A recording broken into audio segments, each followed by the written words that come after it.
Last night, while in the shower, God gave me this title for this message. And the title is, A God You Can Trust. So tell somebody next to you, my God is a God you can trust. Amen? He's a God you can trust. And I was thinking about this title, and I remembered this verse of scripture in Proverbs that says, trust in the Lord with all your heart and lean not on your own understanding. In all your ways acknowledge Him, and He shall direct your path. Amen? Just read that with me aloud.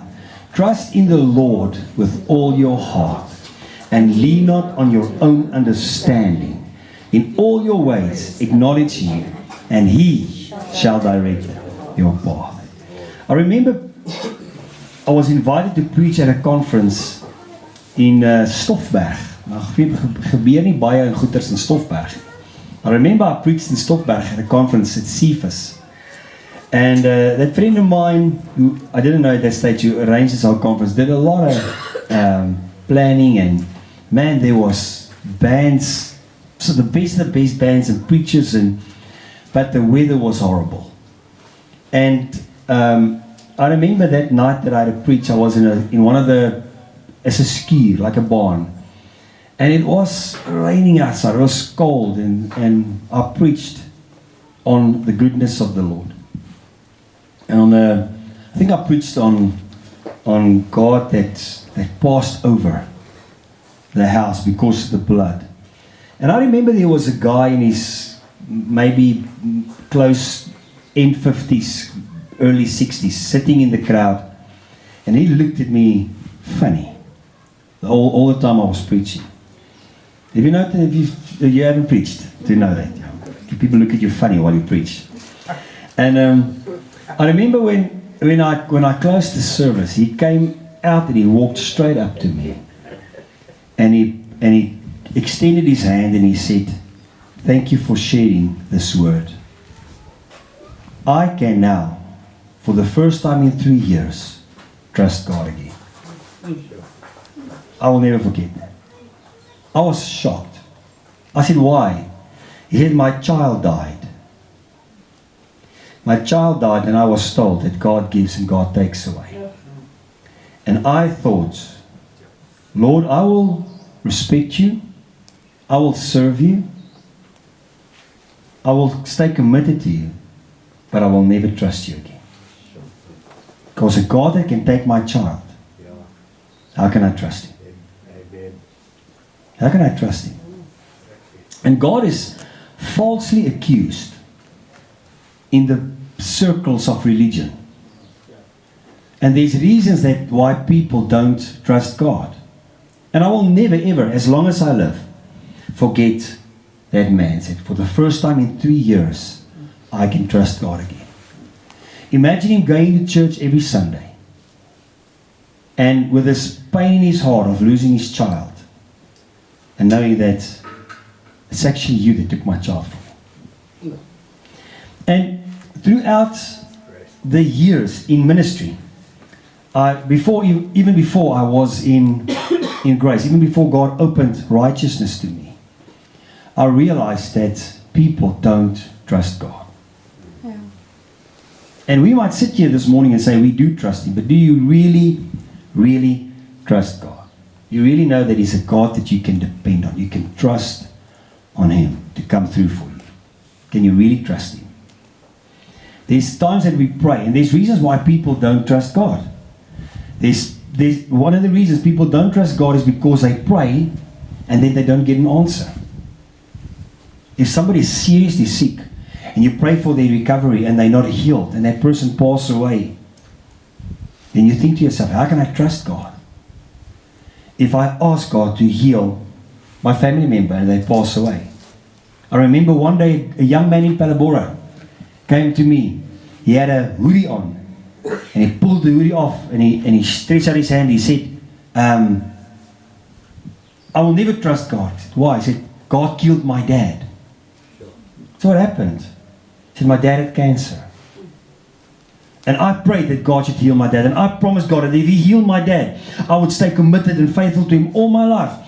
I would come to church and He gave all the things why He wanted his father to stay alive. And He said, my dad died, so I don't trust God. I'm grateful for some of the prayers that God didn't answer in my life. Are you grateful for some of the prayers? Are you grateful that there's certain prayers God didn't answer? Amen? Like when you were, like Johnny praying, Lord, please let Sunny be my wife.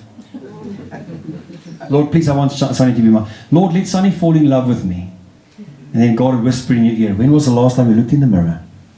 That's just a joke. Oh, would Sunny just fall in love with me? And then now, 20 years later, you go on Sunny's profile on Facebook and you say, Lord, I'm grateful that you did not answer my prayer. Of Piet. Bescheid met Piet. It's an eternal joke. So there's certain things God don't answer. Why? How many of you want a God that you can trust? I mean, I want a God that I can trust. I want a God that I can trust in dark seasons. I want a God that I can trust when things are falling apart.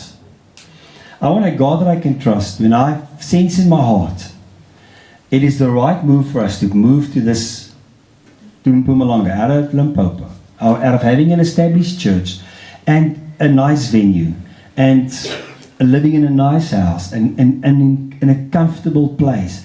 And I hear God saying to me, you need to plant a church in this area, move. And then I know we say we trust God, but it was easy for me to trust God when we came, because our church had a very, very good income back then. We lived a very comfortable life. They could finance us to plant this church here. And then we moved, and the Chinese took over the mine, and they closed Palabora's economy.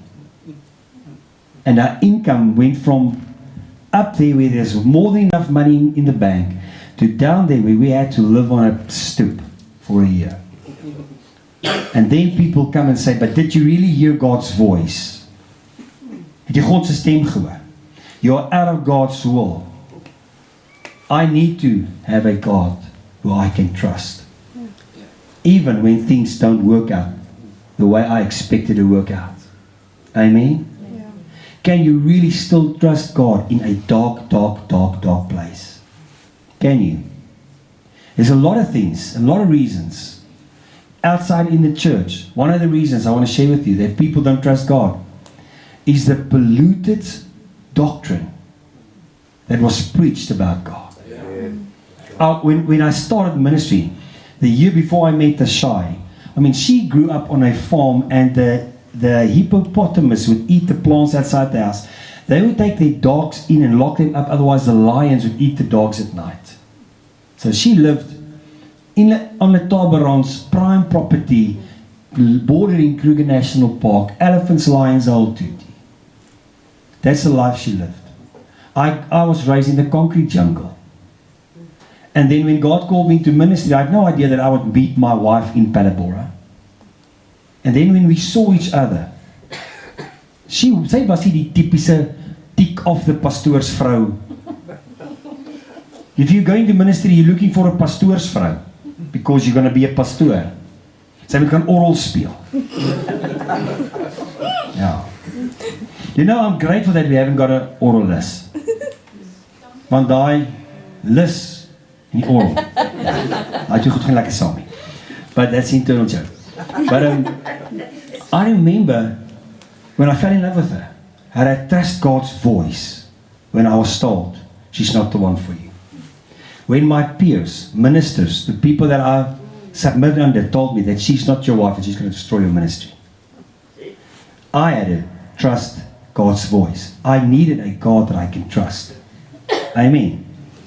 Those leadership of the church so influenced my mother saw Tashai once. The second time she saw her, we got engaged. Any mother here that would jump up and down with excitement? No.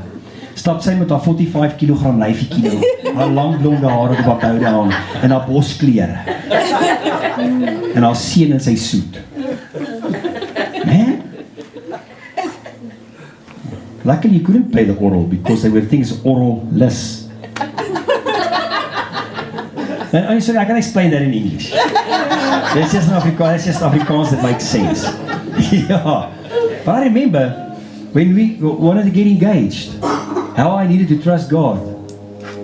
When I was told she's not the one and I'm about to get engaged to this woman, I needed to trust God to know, Lord, I can't afford to go into ministry with the wrong person on my side. And how God literally moved all the clouds out of the air. Because I asked him to give me a sign in the heavens that she's the one. When she moved out of the safe environment of, sy kan vir jou elke bokse spoor vertel. And she can look at the droppings of any bok in die bos. As hy sê, daai is 'n rooi bok, daai is 'n kudu, daai is 'n... So she can tell you exactly what the different things is. Yeah. I knew nothing about animals. And then she moved into the concrete jungle with me. And she was forced into the system where she was forced to wear a hat on her head. Because you need to cover your head in the presence of God. And I was forced to wear a suit. Because jy kan nie jou boekleed uittrek. And the religious junk that was preached to us. Starting a youth ministry in a denomination without youth. You know why there wasn't youth? Because it was a sin to wear lipstick. It was a sin to put makeup on. It was a sin to wear fans. Any denim is regtig die duiwelse. Not even talking. They had waist rokke en they had vyf val gesiggies en hoedjie op die kop. That was a system. And we come to one church and the pastor had a bit of a revelation of who God is, and he would preach that God is not angry, and the next church would preach to you God is angry. And being in ministry and young, you got no idea who you need to trust as senior people that you look up to. It's important for you to establish a relationship where you can trust God for who He is.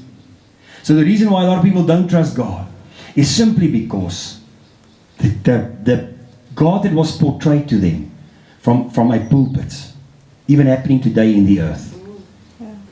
I remember in our one tour, one of the pastors started an attack on my ministry specifically.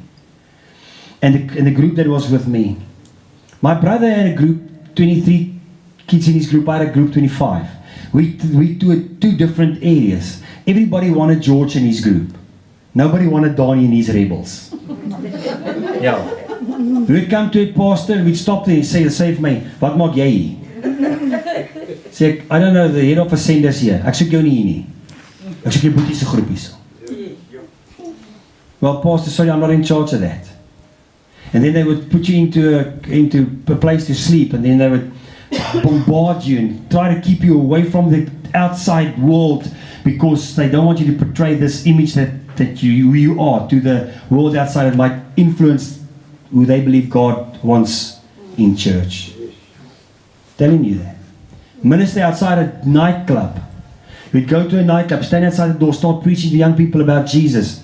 The pastor would put a regte hoed met 'n jas en 'n collar, and he would come and spy on us, see if we're not in the nightclub joining. And then he'd phone head office and tell them, your kids, the guys you've sent to me, they hang out in nightclubs instead of preaching the gospel. And then they would phone each other, the pastors back in the day then, and they would start this campaign to get me out of ministry, destroy my ministry. There was one specific pastor, we didn't even go to his church, my brother went. He really went to destroy me. And I remember, then we would come back to our head office and we would have conferences. And these conferences, there would be thousands of people coming over Easter for these conferences. And then Saturday night is a song and music aunt. And because I could sing, I was on the list. And I remember that one specific night, there was the Jubilatum group was there, Young David was there, the best of the best was there. And there was a long list of songs. You don't do more than 6 items. They go and do 25 on one night. And I was here last. I would walk up on the stage. I will never forget this. Thousands of people see. They walk up on the stage. And the pastors would go. Honestly.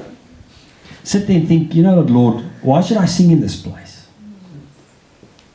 And I'm the last item. I remember walking up, taking the mic to sing. And some of these pastors, their congregation members, stood up and walked out of the church. I wasn't even in grace back then. My hare was net 'n bietjie lank. My hair touched my collar. And I tried to fight to get young people to come to church. Made me a rebel. And that specific one night, I remember grabbing the mic, and it's my turn to sing. And I sang a song about heaven. And God's glory came into that place. You know who the first person was that ran out of the thousands of people coming forward, giving her life to the Lord? The teenage daughter of the pastor that tried to destroy me. She ran out in the middle of the aisle, thousands of people. She fell on the carpet under that anointing. She gave her life to the Lord. She didn't want anything to do with Jesus. And people started flooding out, and they fell on the carpets, and it was hundreds of people just crying and sobbing in the presence of God. I was so under the anointing, the mic was shaking, I could hardly sing. It gaan nie so. Sound like I had a massive vibrato in my stomach. I remember the pastors eventually got... I look back at the stage where these pastors were seated, and they were sobbing. Huil, hulle pop na.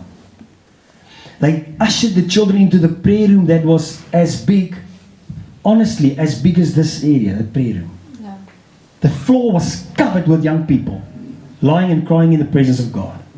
I'll never forget it. And as I walked into this prayer room, I saw that pastor standing with his back against the wall. His daughter was at his feet, weeping.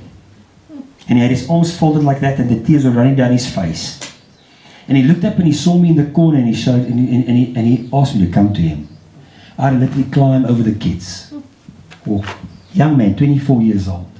Climbed over these children, walked to this guy. They tried to destroy me. And he grabbed me. He was Elmar size. He grabbed me and he held me. And I huil my vol drank. Vol. I huil my sok na.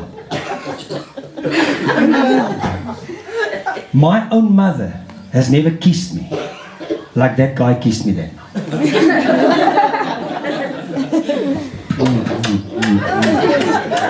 And then he would cry and say, I'm so sorry, forgive me. Yeah, I was covered in mucus for a simple song I sang. But I realized there was a generation that got lost in that denomination. People my age, their children don't grow up in church today. They don't. They grow up next to the fishing waters, in the Kruger National Park, in shopping malls, at home in front of TV. They don't grow up in the fellowship of the body of Jesus Christ because of that system that influenced them with who they believed God was. This God that is never pleased with us.